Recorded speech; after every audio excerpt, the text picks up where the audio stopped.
स्वतःसाठी देवाला मागतो ती भीक आहे.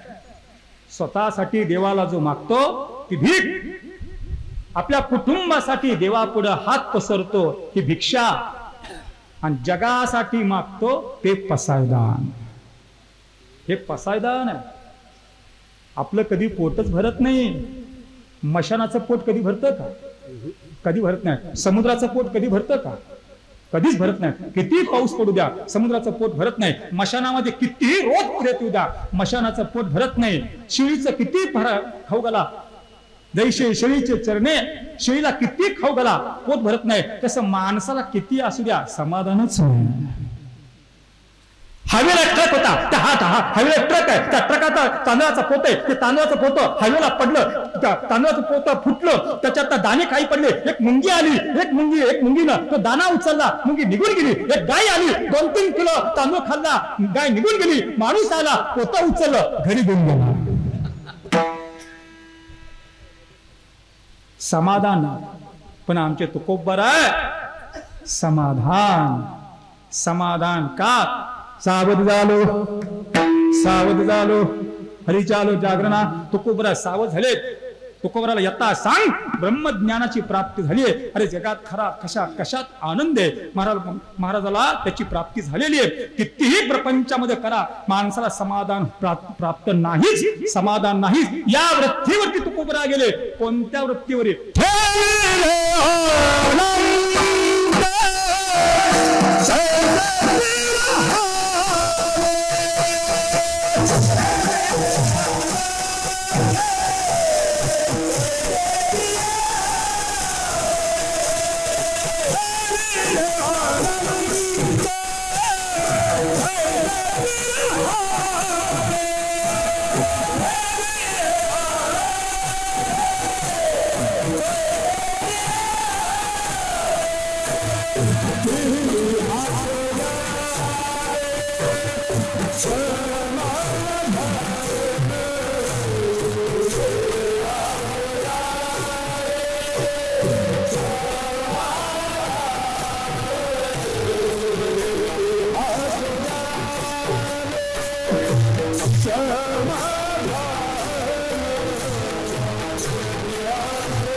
खरं समाधान.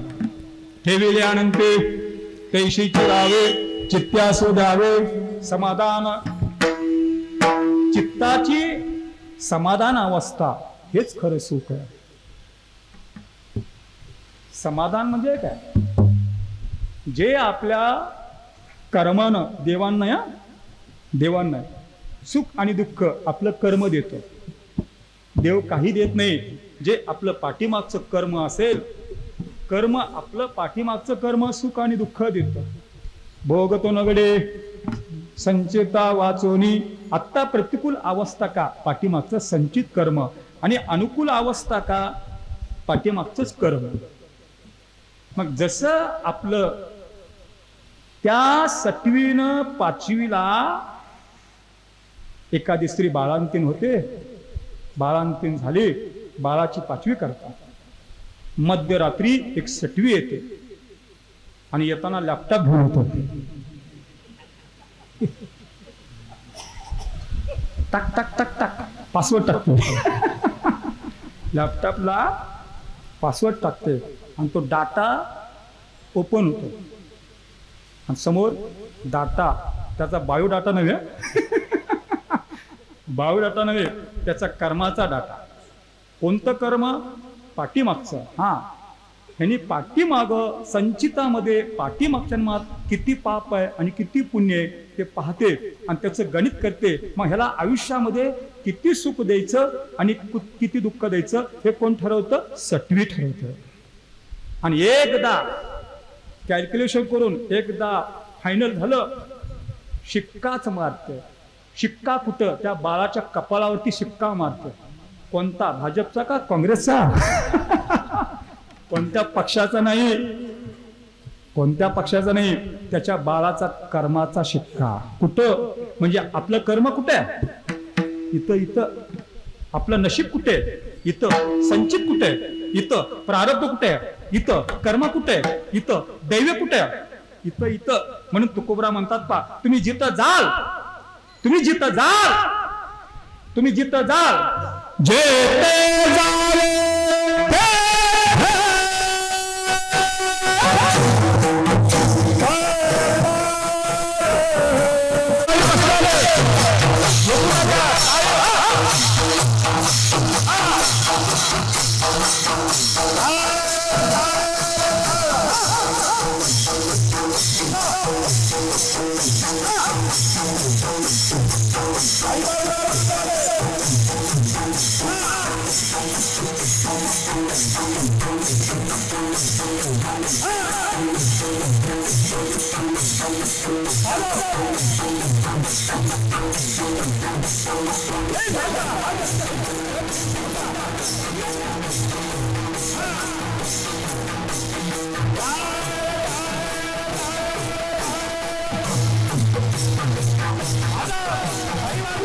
तेथे कपाल सरिसे तिथं आपलं कर्म येणार म्हणून आपलं कर्माने हा मनुष्य बांधलेला म्हणून कर्माने मनुष्य बांधलेला पण तुकोबरा कर्मामध्ये गुंतले नाही आपण कर्मामध्ये गुंततो पण संत तुकोबरा कर्मामध्ये गुंतले नाही पण त्यांनी जे कर्म केलं कोणतं कर्म केलं त्यांनी जे कर्म केलं मोक्षाला कारण झालं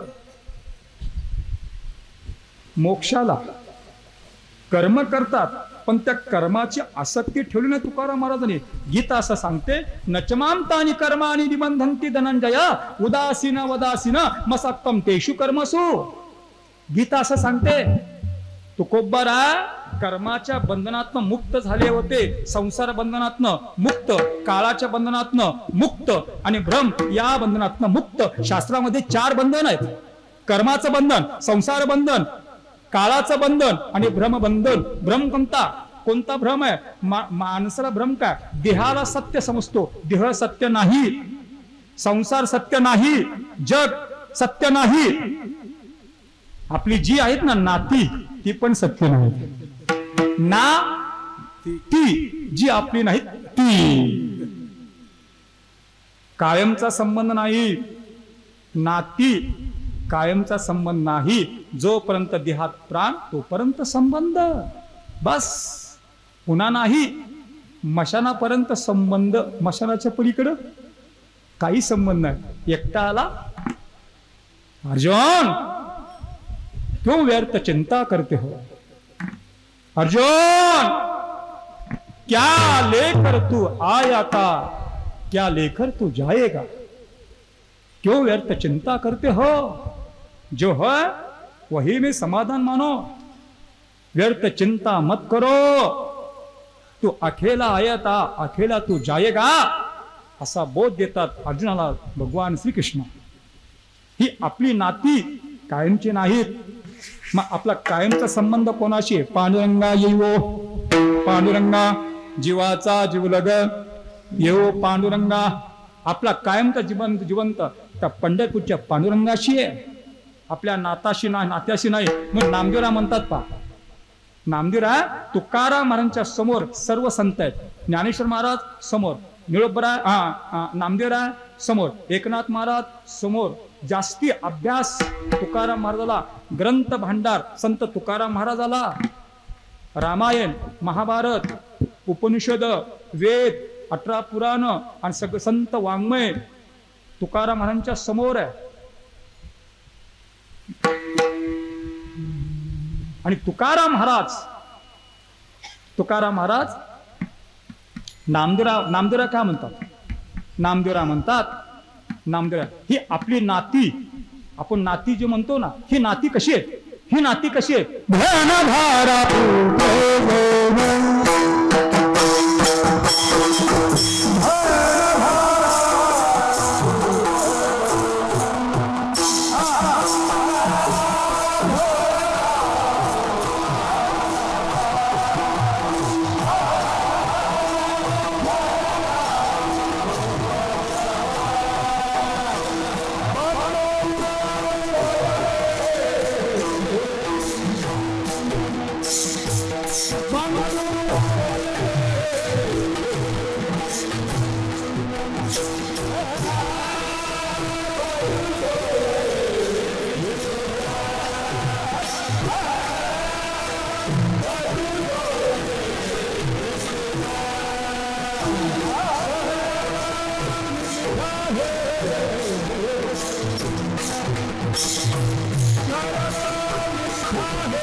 धनुधारा पुत्र जन बंदो सोयरे विष्णु। धन धारा, धारा म्हणजे पत्नी, बंदो सोयरे पिशून, बंदो सर्व हे मिथ्या जाणून, हे सर्व मिथ्या, कायमचा संबंध नाही। कोणीही कोणाचं, कोणाचे मायबाप, कोणाचे गुणगत, हे तुकोबरा म्हणतात। तुकोबरा नामदेवाचा अभ्यास केला। धन धारा पुत्र जन, कोणी कोणाचं नाही। का म्हणता तो? सावध झालो, सावध झालो, हरिचालो जागरणा। प्रपंचात तुकाराम महाराज सावध झाले होते, तसं आपण सावध व्हा। जात ब्राह्मण, अंगिरा गोत्र, एक संचित कर्म वाईट, येणारा जाणारा माणसा लुटावं असा वाल्या पुढे, एक पूर्व संचित कर्म वाल्या पुढेच। नारदाची भेट झाली। संत भेट सहजासहजी होत नाही। निष्कामता निजदृष्टी अनंत पुण्य कोट्यान कोटी, रोकड्या राहायचे पुढवाटी तू होईल भेटी हरिप्रियाची। सहजासहजी भेट होत नाही। संत भेटीसाठी पाठीमागचा संचित कर्म पुण्याचा बॅलन्स पाहिजे। मी सांगितलं कोण जसं सुख पाठीमागचं कर्म, सर्व काही अनुकूल वस्तू माणसाच्या जीवनात अनुकूल वस्तूसाठी संचित कर्म चांगलं पाहिजे, पूर्व कर्म पाहिजे। तसं संत भेट पाठीमागचं काय पाहिजे? पाठीमागचं काय पाहिजे? पूर्व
पाठीमागचं संचित कर्म, एक चांगलं कर्म. नारदाची भेट झाली. नारायण नारायण म्हणजे झोपलेले उठावेत म्हणून म्हणतो. नारद नारायण नारायण बोलण्याचे नाही आता. देवाविन काही बस. नारद सतत भगवंताचं मुखात नाम. वाऱ्या कुळीच्या कानावरती आवाज पडला, नारायण. आवाजाच्या दिशेने पाहिलं, झाडाच्या लपलेलं. एक डोळ्यानं एक दृष्टीनं पाहतोय ती समोरची मूर्ती. काय मूर्ती? भगवंताची. ती साक्षात भगवंताची वाङ्मय मूर्ती, भगवंताचे पार्षद आहे. निर्गुण निराकार परमात्मा सगुण रूपात नारदाच्या. तेजपुंज असे ते नारद एका दृष्टीने पाहतोय तो वाल्याकडे. जसा जसा जवळ येतो वाल्याकडे एक नजरेने एक टक पाहू लागला नारदाकडे. नारद जवळ आले. जवळ आल्याबरोबर वाल्या कोणी उडी टाकली नारदाच्या समोर. समोर उभा राहिला वाल्याकडे. वाल्याकोडी कसा आहे? बलदंड शरीर आहे, बलदंड शरीर, काळाभोर, हातात धारदार शस्त्र, ओसाड असं जंगल आहे, निर्मनुष्य असं आजूबाजूला कोणी मनुष्य नाही. आणि नारदाच्या समोर हा वाल्या कोणी. पाहता क्षणी कुणी घाबरावं अशा जंगलात नारदाच्या समोर. हे काय जवळ असेल तर दे. नारद पाहतात. घाबरले का? घाबरले नाहीत. ज्याची खरी सेवा त्याच्या भय काय जेव्हा. ज्ञानेश्वरीमध्ये 16व्या अध्याय दैवी संपत्तीयुक्त एक अध्याय. दैवी संपत्तीयुक्त माणसानं जीवन जगत असताना 26 गुण अंगीकारा. नराचा नारायण होतो. दैवी संपत्ती मोक्षाय निबंधाया सुरामतः असं गीता सांगते. 26 गुण युक्त मानवी जीवन असावं. की 26 गुण ज्योती हे उजवणी आरती गीता आत्मया निजपते निरंजनाली अभयम सत्व संशुद्धीर ज्ञान योग व्यवस्थिती दानम दमच्च यज्ञश्च स्वाध्याय स्तप आजवम. 26 गुण आहेत. माणसाने आपल्या प्रपंचामध्ये 26 गुण अंगीकारा. नराचा नारायण होतो. दैवी संपत्ती मोक्ष देते. पहिला गुण अभय. भीती कोणतेही मनामध्ये त्याच्या भीती नसते. एकदा तुकाराम महाराज लोहगावला गेले पुण्याला. कीर्तन संपलं. घरी चालत येत होतो. देहूला चालत चालले आणि गावात एक पिसळ कुत्र होतं. अनेकाला चावा घेतला देहूत. ते रक्तबंबा झाल्याच्या तोंड सगळं रक्तानं भरलेलं ते पिसळ कुत्र गावात चावा घेत घेत जंगलात आलं. तुकाराम महाराज एकटे होते आणि एकटं एकदम ते कुत्र तुकाराम महाराजांच्या समोर थांबलं. तुकाराम महाराजांना माहित होतं गावात एक पिसळ कुत्र आहे. पण घाबरले का? घाबरले नाही. आणि ते एकदम तुकाराम महाराजांच्या समोर एक कुत्र उभं राहिलं. महाराज पाहू लागले, कुत्र पाहू लागलं. महाराज पाहू लागले, कुत्र पाहू लागले. महाराज म्हणले, ए थांब तिथं. काय ताकद महात्म्यांच्या. कुत्र आहे तिथंच थांबलं. घाबरले का? घाबरले नाहीत. तसं नारद घाबरले का? घाबरले नाहीत. काय जवळ असेल दे. वाल्या म्हणतो नारायण नार म्हणतात घे बघ माझ्याकडे काय विणा आणि चिपुळ्या. विचारून पाही पांडुरंगा माझ्याकडे काही नाही, काही नाही. आम्ही पंढरपूरला जाताना आमची पिशवी तपासा, पिशवी तपासा. बघा पहिलं आळंदीला जाताना पिशवी तपासा. ज्ञानेश्वरी विसरेल, टाळ विसरेल, पण मोबाईल आणि चार्जर कधीच विसरणार नाही. 21 वर्षाचा तरुण मुलगा होता. यमदूत त्याच्या समोर उभा राहिला. 100 माणसाची लिस्ट होती. तुझा नंबर आहे चल म्हटला. तो तरुण म्हटला यमदूत काका अहो माझं वय अजून काही कशात नाही, मला ते माहित नाही. आय डोंट नो, मला काही माहित नाही. मला काही माहित नाही. यमदूत म्हणतो मला काही माहित नाही, मला वरची आज्ञा तुला यायला पाहिजे. तो तरुण ठीक आहे यमदूत काका येतो, पण माझी एक अट आहे. कोणती? मी 2 वस्तू घेणार सोबत, मला नरकात टाका नाही तर स्वर्गात टाका. यमदूत म्हणतो कोणत्या 2 वस्तू तू घेणार? एक मोबाईल आणि 2 चार्जर. मग तू कुठेही घेऊन चल मला. एक परवा एक मेसेज होता पेपर मोबाईलला. काय होता? तव्यावर तवा. ऐका, तव्यावर तवा, त्यात टाकला ववा. तव्यावर तवा, त्यात टाकला ववा. जो मेसेज टाकत नाही मोबाईल फुटू दे रे देवा.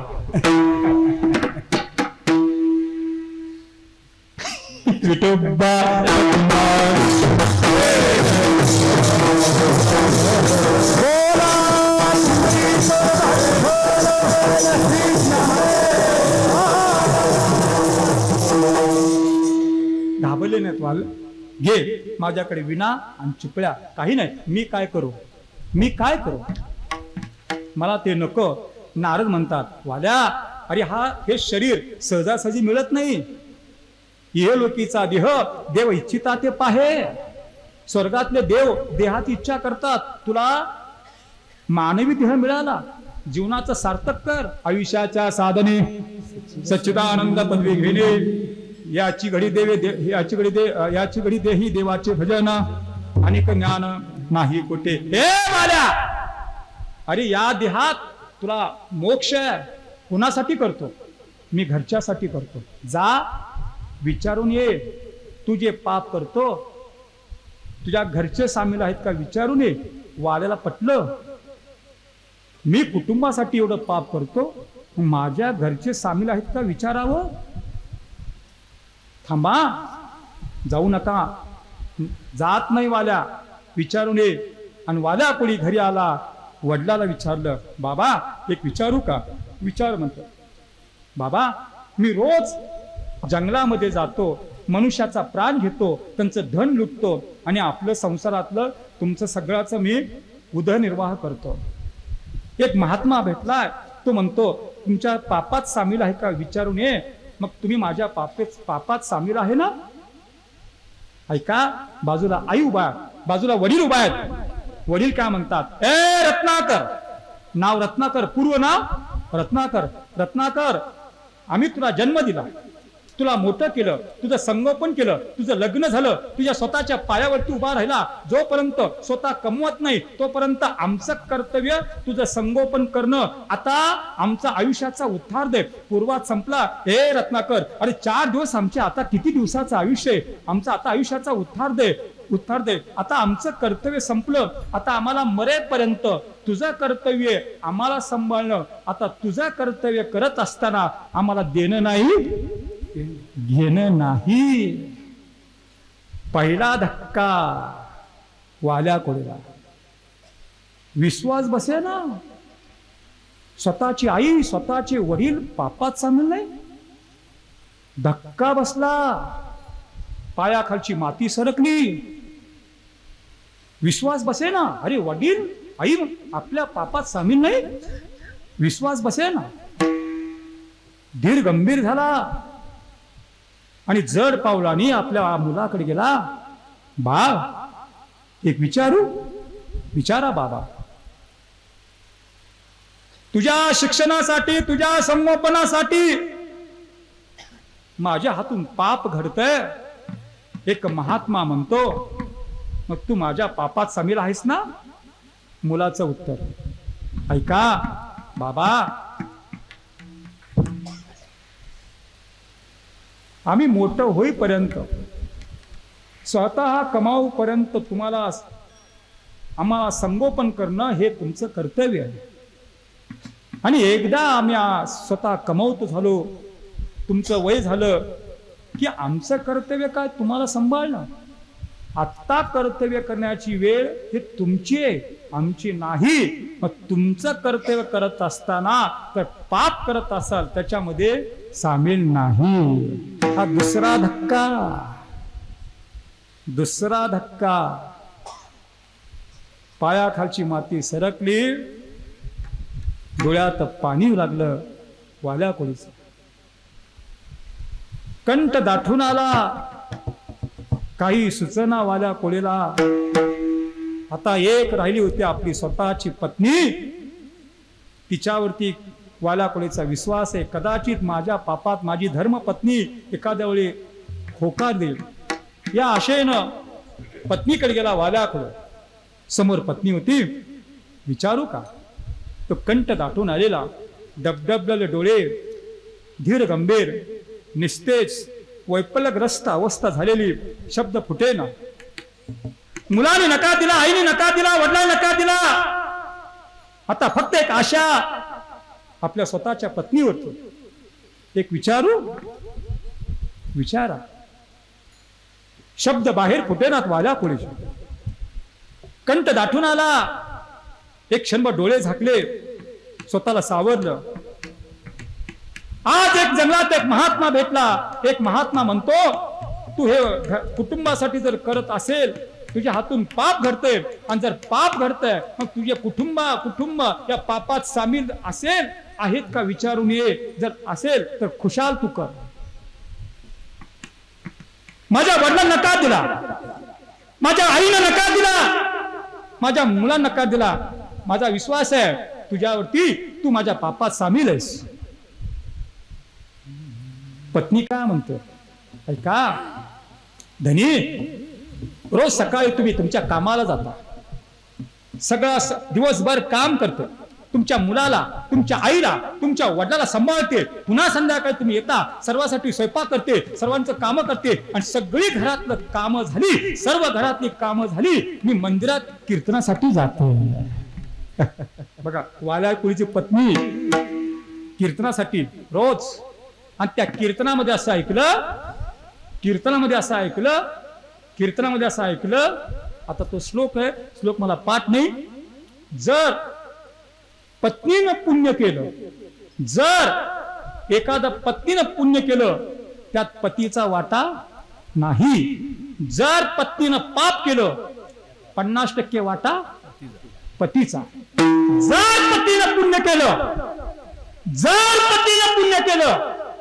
अर्धा वाटा पत्नीला. आणि जर पतीनं पाप केलं, जर पतीनं पाप केलं, त्यात पत्नीचा वाटा नाही. तर शास्त्र सांगत असेल, सांगा तुमच्या पापात सामील कसा असेल. हे पत्नीच्या मुखात नाही ऐकलं, वाल्या कोळी खालीच बसला. डसा रडू लागला, गुडघ्यात मान टाकले. वाल्या कोळी रडू लागला. वाल्या कोळी रडू लागला. काही त्याला सुचना. आईजवळ, वडीलजवळ, पत्नीजवळ, मुलगाजवळ. मान खाली टाकली. डसा रडू लागला. काही वेळ गेला. एक क्षणभरानं पुन्हा वाल्या कोळी उठला. शांत वाल्या कोळी एक टक पाहू लागला आपल्या वडिलाकडं, मुलाकडं, पत्नीकडं पाहू लागला. धीम्या गतीनं हळूहळू खाली बसलेला वाला हा उठू लागला. उठत एक टक पाहत होता. आपल्या पत्नीकडं, घराकडं, मुलाकडं पाहात पाहात वाल्या कोळी पाठीमागे सरकू लागला. 1 पाऊल, 2 पाऊल, 3 पाऊल मागे सरकला. मागे सरकला, मागे सरकला, सरकत सरकत पुन्हा एकदा आपल्या घराकडे पाहिलं, पुन्हा एकदा मुलाकडे पाहिलं, पुन्हा एकदा आईकडे पाहिलं, पुन्हा एकदा पत्नीकडे पाहिलं. आणि तिथून वाल्या कोळी जो मागे फिरला, मागे फिरून धावत पळू लागला, धावत पळू लागला आणि पळता पळता नारदाच्या जवळ आला आणि नारदाच्या पायावरती डोकं ठेवलं.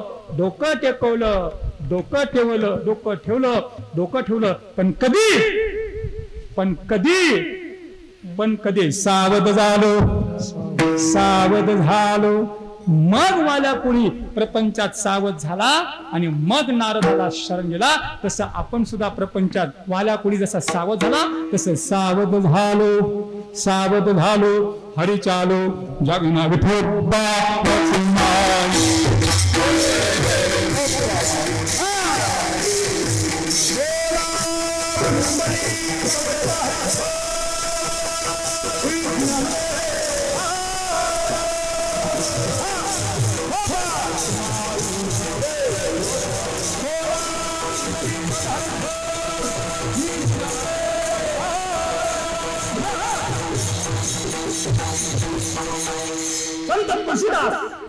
लग्न झालं, घरात पत्नी आली.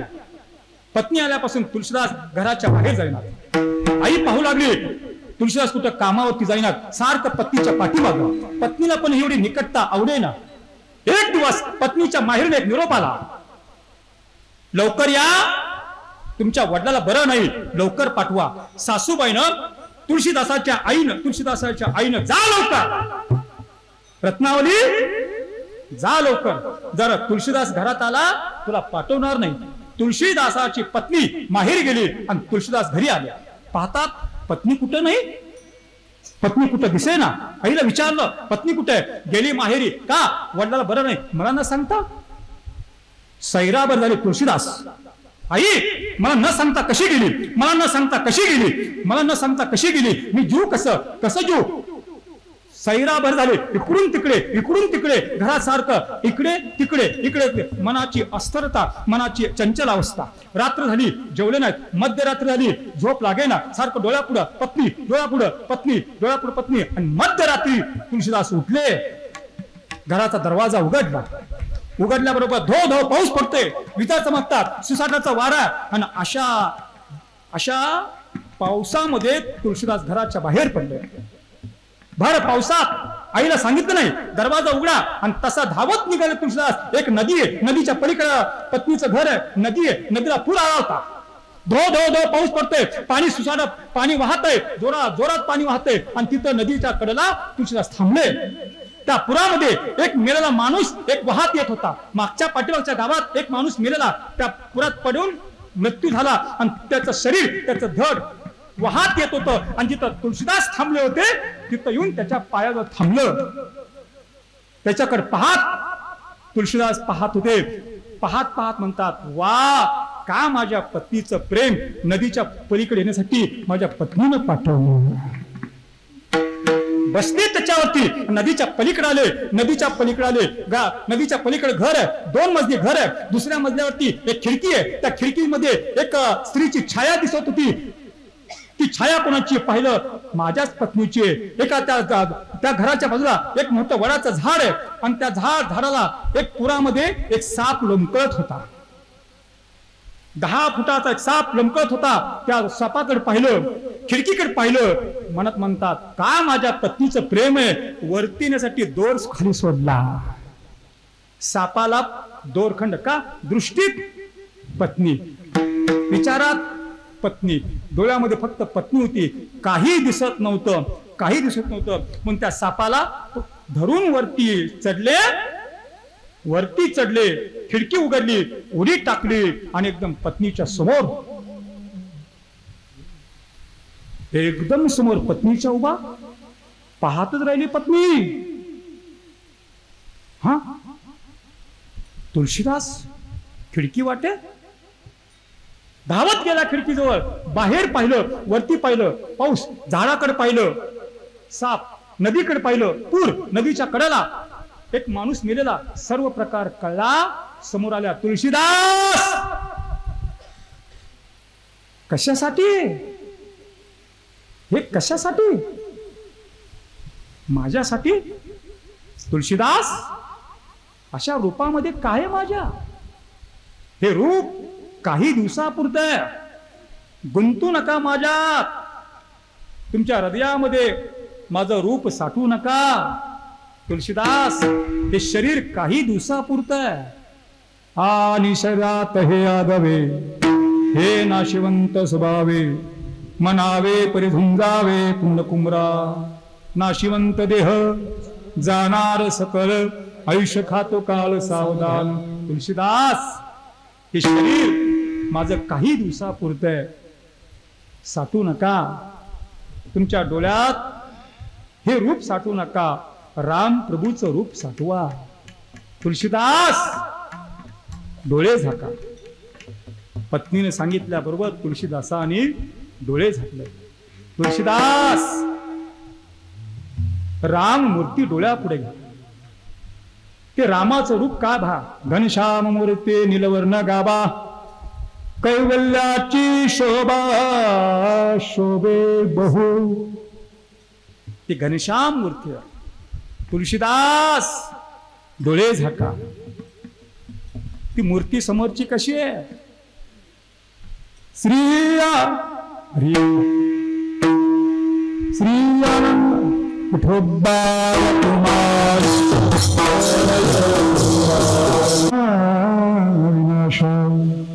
सकल देवाधिदेवा कृपालुजी केशवा महानंदा महानुवा सहज रूपा. तुळशीदास, ही समोरची मूर्ती आहे. दिसले डोळे, राम दिसले, डोळे उघडले. डोळे उघडल्याबरोबर आता पत्नी दिसेना, राम दिसू लागलो. पुन्हा डोळे झाकले, राम. डोळे उघडले, राम.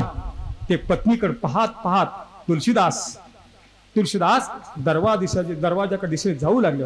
एकटक पाहतात आपल्या पत्नीकडे. पाहत पाहत पाहत दरवाजा जो आहे, ज्या खोलीचा दरवाजा आहे, त्या दरवाजापर्यंत तुळशीदास पोहोचले. एक डोळे पत्नीकडे, पाय दरवाजाकडे, डोळे पत्नीकडे, पाय दरवाजाकडे. दरवाजाच्या जवळ गेले, उंबऱ्याच्या बाहेर गेले, चौकटीच्या बाहेर गेले. पत्नीकडे पाहत आणि ते पाहत पाहत पाहत एकदा डोळे भरून पत्नीला पाहिलं, एकदा डोळे भरून पत्नीला पाहिलं आणि तिथून तुळशीदास घराच्या बाहेर पडले. तुळशीदास तिथून घराच्या बाहेर पडले. तुळशीदास घराच्या बाहेर पडले. कसे पडले? कसे पडले? कसे पडले? सावध झालो हरी चालो जागरणा विठोबा. रजा आमचे मल्लाप्पा वास्कर वाशीवरून येत होते पंढरपूरला महिन्याला येता चालत, जाता चालत. महिन्याला यायची चालत. म्हणून अवश्य एकदा तरी अवश्य चालत जा. निघाला पुंडलिक काशीच्या वाटेवरती चालताना कसं चालतात? पुंडलिकाची पत्नी आणि पुंडलिक वडील आणि आई. पुंडलिक पुढं, पाठीमाग वडील, पाठीमाग आई. आणि पुंडलिकाची पत्नी कुठे? पुंडलिकाच्या खांद्यावरती. निघाला पुंडलिक. आई म्हणते, पुंडलिका पाणी पाज. पाणी पाजत नाही. वडील म्हणतात, पुंडलिक अरे पाणी पाज ना. पुंडलिक पाणी पाजत नाही. पत्नीने म्हणलं, अहो पाणी पाजाना, बिस्लरी पाणी पत्नीला बिस्लरी पाणी. पण वडिलांनी मागितलं, आईने मागितलं, पाणी नाही. अरे बाळा तहान लागली. पुंडलिक मागे पाहत नव्हते. वडील म्हणतात, अरे कसा पुंडलिका पाणी दे, अरे पाणी दे. पुंडलिक पाणी सुद्धा देत नव्हते. मजल करत निघाले पुंडलिक. बाकीचे सहकारी पुढे जाऊ लागले. आई वडिलांची गती कमी आहे. वय झाल्यामुळे चालता येत नव्हतं. पुंडलिक तरुण आहे, पुंडलिकाची पत्नी तरुण आहे. पुंडलिक आई वडील लहान, वय झाल्यामुळे चालता येत नव्हतं. पुंडलिक मागे पाहू लागला. वडील आई पाठीमागे राहू लागले. पुंडलिकाला थांबावं लागलं. पुंडलिक क्रोधित झाला. चला लवकर. बाळा अरे आमचं पाय आता वय झालं, चालता येत नाही. अरे पत्नीला खांद्यावरती घेतो, आम्हाला चालत. पुंडलिक लक्ष देत होते. सहकारी पुढे जाऊ लागले, पुंडलिक मागं राहू लागला. म्हणून एक पुंडलिकानं एक दोर घेतला, आईला बांधलं आणि वडिलाला बांधला आणि त्या वडत निघाला. जसं एखाद्या गाईच्या थानाला एक वासरू दूध प्यावं आणि दूध पिल्यानंतर जास्ती दूध पिऊ नये म्हणून तो वासराला तसा गाईचा मालक ओढून काढतो, तसं आई वडिलाला पुंडलिक ओढू लागला. पुंडलिका अरे ओढू नको, त्रास होतो. पुंडलिक मागे सुद्धा पाहत नव्हतं. आईच्या डोळ्यात पाणी लागलं, वडिलाच्या डोळ्यात पाणी लागलं, पण पुंडलिक मागे पाहिना, मागे पाहत सुद्धा नव्हते. पुंडलिक पुढं पुढं पुढं पुढं पुढं पुढं सरकत असताना एका ठिकाणी एक आश्रम लागला. संध्याकाळ झाली, मुक्कामासाठी पुंडलिक थांबल्यानंतर एक मध्यरात्री पुंडलिक जागा होता आणि मध्यरात्री एक 3 स्त्रिया मलिन झालेल्या, केस विस्कटलेले, कपडे फाटलेले, काळ्या भोर, पाहता क्षणी कुणी घाबरावं अशा 3 स्त्रिया समोरच्या आश्रमात गेल्या. समोरचा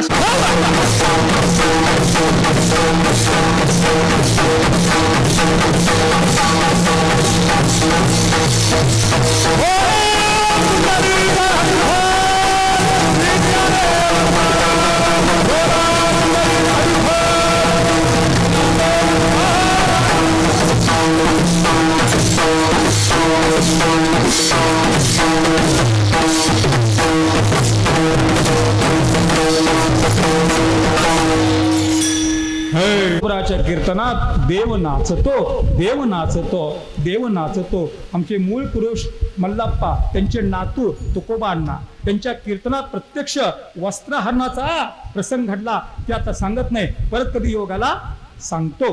परत कधी आता आमच्या पूर्वजांच्या असं विधान ऐकलं.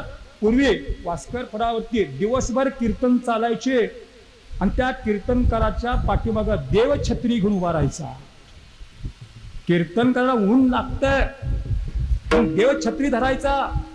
आमच्या पूर्वजांना कळालं देव येतो, देवाला त्रास येतो, म्हणून दिवसभर कीर्तन बंद केली. सकाळी 7 ते 9, संध्याकाळी 7 ते 9, म्हणून मधला वेळ देव येतो, देवाला त्रास होतो, देव छत्री धरतो, देवाला त्रास नको म्हणून हे मधलं अंतर कीर्तन मधले बंद केले.